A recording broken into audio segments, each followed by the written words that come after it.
Bom, professora, nós paramos aonde aí, por favor? Pois é, né, professor? Eu avisei quando começou, professor. 749. Eu avisei.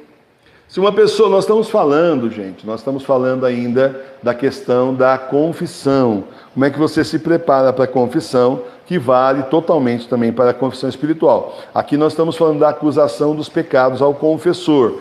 Você que é paróquia Sagrada Face de Tours, família Sagrada Face, sabe que nós fazemos uma vez por mês a confissão espiritual totalmente permitida pela Santa Igreja.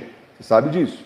Então, nós estamos falando aqui, o que nós estamos lendo, esse livro é do século XIX, o Catecismo Maior de São Pio X, precisa adaptar para a nossa realidade 2 séculos depois, tá certo? Eu sei que muita gente aí gostaria de estar nesse tempo aqui, onde estava assim mais redondinha a igreja, mas o fato é que estamos no século XXI, demos graças a Deus porque o Senhor achou que a gente era digno, merecia estar no tempo do Apocalipse ajudando-o.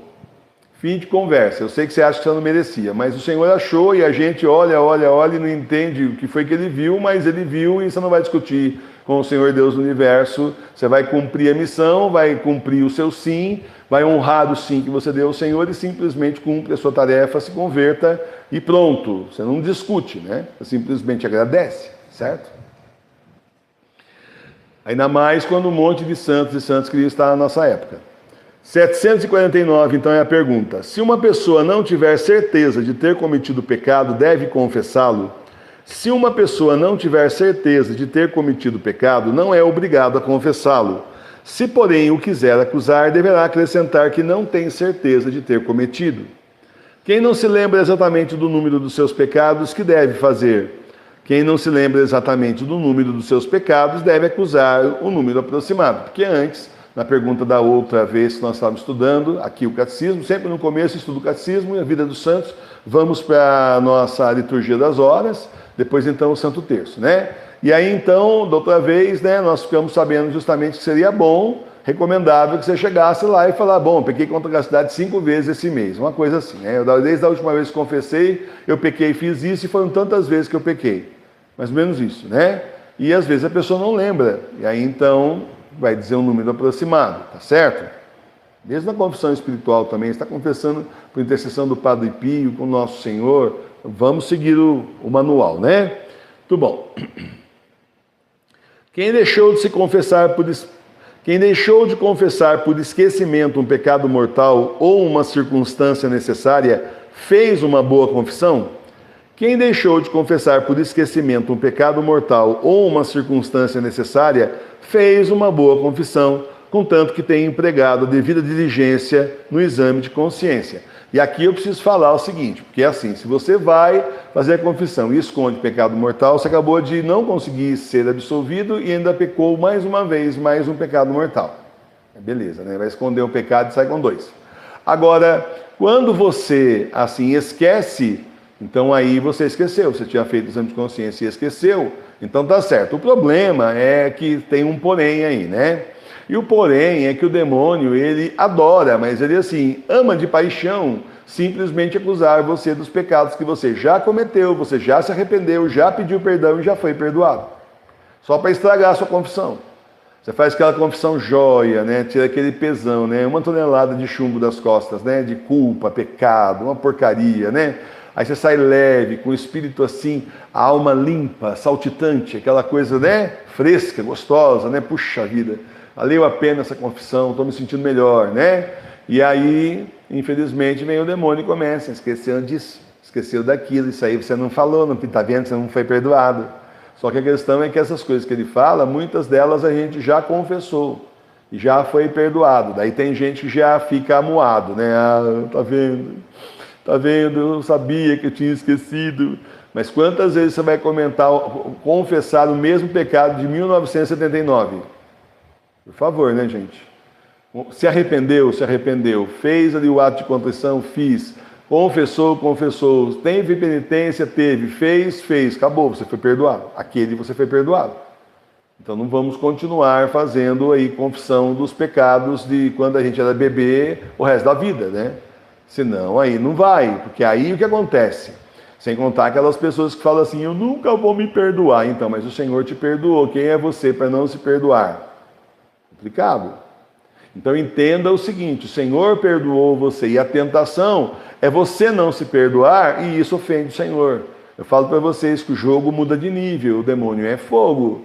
Ele vai mudando de nível de tal forma que você passa a ofender o Senhor, querendo ser zeloso na fé, e acaba ofendendo o Senhor por zelo demais. Assim, zelo demais e ao mesmo tempo assim distorcido, que é o que ele faz, né? Então, uma vez que você já confessou o pecado, se arrependeu, foi absolvido, confessou, pronto, aquele lá acabou, vida nova, vamos começar outra página. Não vamos ficar na mesma página sempre, escrevendo por cima e por cima e por cima, né? Certo? Muito bom. Vamos para frente aqui. Se um pecado mortal esquecido na confissão volta depois à lembrança, somos obrigados a acusá-lo na outra confissão? Se um pecado mortal esquecido na confissão volta depois à lembrança, somos obrigados, sem dúvida, a acusá-lo na primeira vez que formos de novo nos confessar. Quem por vergonha ou outro motivo culpável cala voluntariamente na confissão algum pecado mortal, este o que comete. Quem por vergonha ou qualquer outro motivo culpável cala voluntariamente algum pecado mortal na confissão, ou seja, esconde o pecado, profana o sacramento e por isso se torna réu de gravíssimo sacrilégio. Aí, hein? Quem ocultou voluntariamente algum pecado mortal na confissão, este como há de conciliar a própria consciência? Quem ocultou culpavelmente algum pecado mortal na confissão deve expor ao confessor o pecado ocultado, dizer em quantas confissões o ocultou e repetir todas as confissões desde a última bem feita. Eu queria dizer que é assim, né, gente? A pessoa tem muita vergonha, não devia ter feito o pecado, né? Mas tá bom, caiu, nem sabia que era pecado, não sei. Enfim, tem várias circunstâncias, aí ela se arrependeu e foi confessar. Nós sabemos que hoje nós não temos mais padres válidos para confessar. Infelizmente é assim que funciona. Quem estiver com Jorge Mário Bergoglio está excomungado automaticamente da Santa Igreja. Já provamos isso naquele vídeo, vou provar que estão excomungados. Tem lá no canal da Servas da Sagrada Face, lá no YouTube, tem esse vídeo para você assistir. Vou provar que o Papa é Bento XVI e depois vou provar que eles estão excomungados. Então está difícil achar alguém do clero aí que realmente estivesse com o Papa Bento XVI. A gente já falou isso várias vezes aqui e já chegamos à conclusão que está muito ruim de achar. Está mais fácil achar um marciano por aí do que isso, né? Só que é assim, de qualquer forma, é importante você saber como é que funciona a confissão. Nós não sabemos o que vai acontecer depois do Petrus Romanus. E outra, mesmo quando você está fazendo a confissão espiritual, né? Às vezes não dá aquela vergonha de falar com Jesus, aquele pecado que você fala, gente, eu estou na frente do Senhor, na frente do Padre Pio, falando esse tipo de coisa. Que vergonha, né? Então, vergonha é assim, é você não confessar. Isso que é vergonha. Porque a questão é simples. Nada que você possa falar vai surpreender o Senhor. Antigamente, quando tínhamos padres sérios para confessar, então eu posso dizer para você que é assim, quando tínhamos pecados, ou melhor, quando tínhamos padres sérios para confessar, puxa vida, pega um padre aí de 50, 60 anos de idade, pelo menos, o que foi de pecado que ele não ouviu na vida dele até hoje.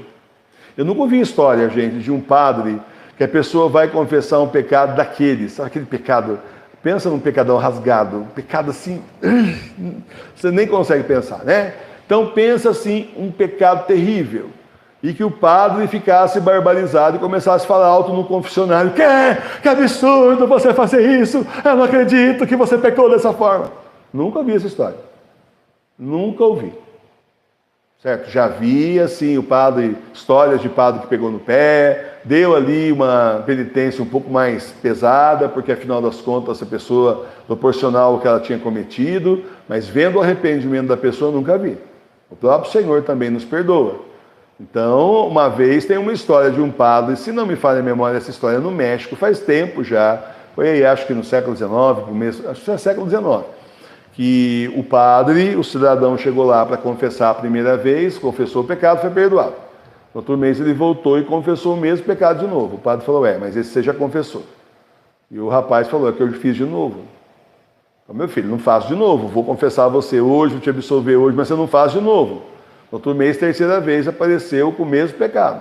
Aí o padre já deu uma chamada nele. Falei, peraí, você virou palhaçada, agora que isso? Você vai pecar quantas vezes a mesma coisa e vem aqui, absolve, você peca de novo? Para que confessar então você vai fazer de novo? Se fizer isso de novo, eu não vou mais te perdoar. É a última vez. Hein?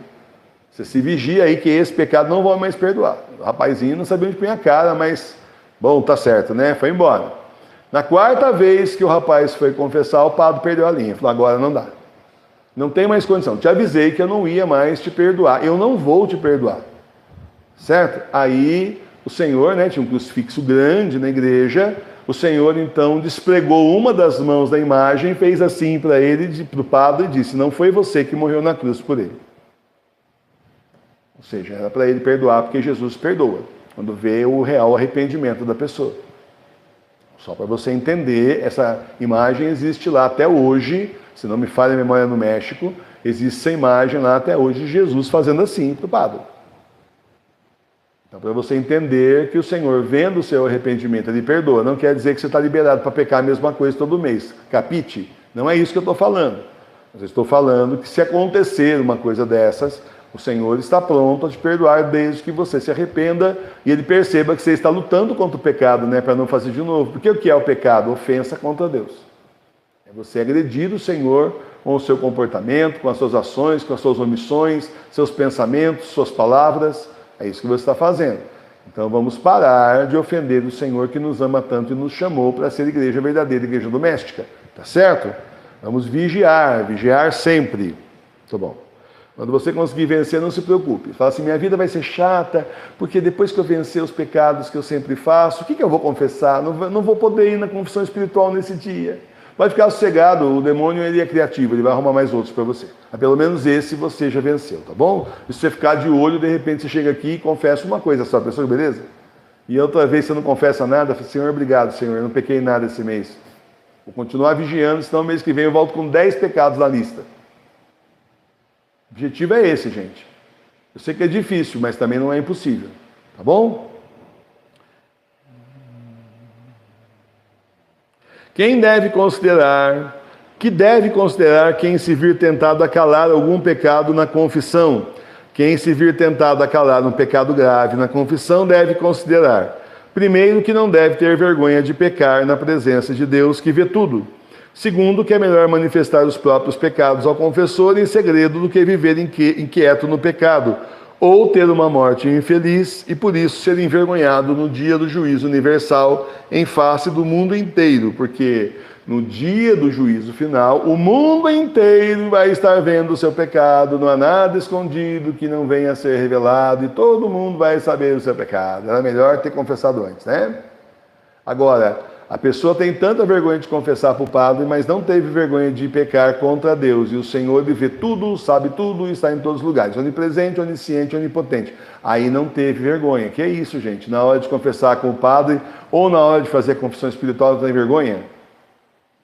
Não está esquisito isso? Na frente de Deus não teve vergonha? Tenha vergonha antes, né? E não peque. Muito bom. Terceiro, que o confessor é obrigado ao sigilo sacramental sobre pecado gravíssimo e com ameaça de severíssimas penas temporais e eternas. Verdade, o padre que revela a segredo de confissão está excomungado automaticamente da igreja. Sem contar o inferno direto para ele, está condenado ao inferno, porque isso aqui não pode fazer agora. Tem padre que não fala seu nome, mas eu já vi, não foi comigo, mas eu já vi em paróquias, quando eu ia à igreja, em paróquias, eu já vi padre falando assim, porque aqui tem uma fiel, e olha para a fiel, que ela fez tal coisa, não vou falar quem é. Aí todo mundo olha para a mulher, né? Teve gente já que falou para mim, desisti de ir na missa, professor, porque o padre ainda entrega o pecado da gente, ele só não fala o nome, mas só faltou apontar o dedo, o resto, o nariz apontar. Absurdo. Totalmente absurdo. Ainda mais falar do pecado da pessoa quando a pessoa está presente, aí que não deveria fazer. Já não falou o suficiente na confissão? Muito bem. O que significam essas palavras? A acusação deve ser sincera. A acusação deve ser sincera significa que é necessário declarar os pecados como eles são, sem os desculpar, nem diminuir e nem aumentar. Eu pequei porque a dona Cotinha, minha vizinha, sabe, é muito chata. Está confessando o seu pecado da dona Cotinha. Não adianta se desculpar, foi você que pecou. eu pequei, eu acho que foi um pecado mortal, mas na verdade foi tão leve que é um pecadinho mortalzinho, acho que é até meio zumbi, ele não está nem vivo nem morto, é mais ou menos. Absurdo. Ou já quer chamar a atenção do padre, foi um pecado terrível, e é um negócio, pecado venial. Tem de tudo nessa vida, gente, vocês não têm ideia. Ainda bem que eu não sou padre, eu não ouço confissão, né? Que bom. Então, quem ouve confissão de vocês é o Senhor, por intercessão do Padre Pio na confissão espiritual. Todo começo de mês aqui tem confissão espiritual, na Paróquia Sagrada Face de Tours. Todo começo de mês, válida, reconhecida pela Santa Igreja, tão reconhecida que Jorge Mário Bergoglio, vulgo Francisco, na época do lockdown, recomendou que as pessoas investissem na sua igreja doméstica, fizessem comunhão espiritual e confissão espiritual. E de onde que ele tirou isso? Do baú de tesouros da verdadeira igreja, no qual a gente poderia dizer que ele está sentado em cima se não tivesse enterrado 7 palmos abaixo da terra. O que significa essas palavras? A gente já falei. O que significa? Está terminando. O que significa essas palavras? A confissão deve ser prudente. A confissão deve ser prudente significa que ao confessarmos os pecados, devemos servir-nos dos termos mais modestos e que devemos guardar-nos de descobrir os pecados alheios. Então, aquela prudência, não vai ficar dando detalhes mórbidos, nome, RG, CPF de quem pecou com você, sabe? É contar o pecado dos outros, não. Você foi lá para falar o seu pecado só, a gente vem aqui para falar só o nosso pecado, é isso. O exame de consciência já serviu antes para a gente tomar bastante consciência das besteiras que a gente fez e para a gente, assim, ficar morto de vergonha na frente do Senhor e depois se arrepender e pedir perdão. Terminando então aqui. O que significa essas palavras? A confissão deve ser breve. A confissão deve ser breve, porque não significa... A confissão deve ser breve, significa que não devemos falar de coisas inúteis ao confessor. Mas quanto tempo que você confessou, meu filho? Irmão, seguinte, faz acho que um ano e meio, peraí, deixa eu fazer uma conta. Minha irmã casou em 2015, peraí. Ou começar a bater papo furado. Confissão é confissão, não é para bater papo, não é direção espiritual. Se nós tivéssemos padre, né? Não é isso, momentos diferentes, tá certo? A pessoa pode até dar, um bom padre daria uma dica ali na hora, né? Uma mini direção espiritual, mas tem fila lá fora esperando, né? Então, não é exatamente o momento certo para isso. É o momento para se confessar, cumprir a penitência e ir embora. Receber absolvição, penitência e vamos embora, certo? Terminando. Mas o dever de confessar ao outro homem os próprios pecados não será muito custoso, sobretudo, se não muito vergonhoso? Ainda que confessar a outro homem os próprios pecados possa ser penoso, é necessário fazê-lo, porque é de preceito divino, e de outro modo não se pode obter perdão dos pecados cometidos. Além disso, a dificuldade de se confessar é compensada por muitas vantagens e grandes consolações. Então, nós sabemos que temos, claro, que não vai ser falado isso, mas nós sabemos da exceção. A exceção que virou regra é a confissão espiritual. Porque você imagina, então, uma pessoa que mora em áreas remotas do mundo, onde não tem padre, ou até mataram o padre, porque tem os lugares que não aceita mesmo, como é que a pessoa vai fazer confissão? Ou a pessoa está morrendo, o padre não chega e ela vai morrer em pecado porque o padre não chegou. Vai chegar na frente do Senhor, vai dizer que o padre não veio, isso não tem nada a ver com isso, o problema é seu. Não é. Não é. O Senhor leva em consideração justamente a nossa contrição perfeita, que é você, então, se arrepender dos seus pecados, mesmo a imperfeita também. E a sua vontade de confessar, e não temos padre, vamos confessar, então, com o Senhor, por intercessão do Padre Pio. O Senhor leva em consideração. Olha, fazia muitos anos, depois que Bergoglio tomou o poder da igreja, fazia muitos anos que eu não sentia mais efeito na confissão. Eu entrava e saía e achava que não tinha valido a minha confissão. Saía sentindo que não valeu. Terrível, né? Mas aí eu pensava aqui que eu estou errando, né? Ou é a besteira agora, parece que eu não fui perdoado. O que será que eu errei? Que o Senhor é exame de consciência. O que será que eu não confessei? O que será que eu fiz errado? O que será que faltou? O que será que isso? Estuda. E não achava, e era sempre a mesma coisa. Até que então, simplesmente a gente entendeu o que estava acontecendo na igreja aí. E aí a gente percebeu que é que o sacramento não estava sendo válido mais, por isso. Padres inválidos, sacramentos inválidos, claro.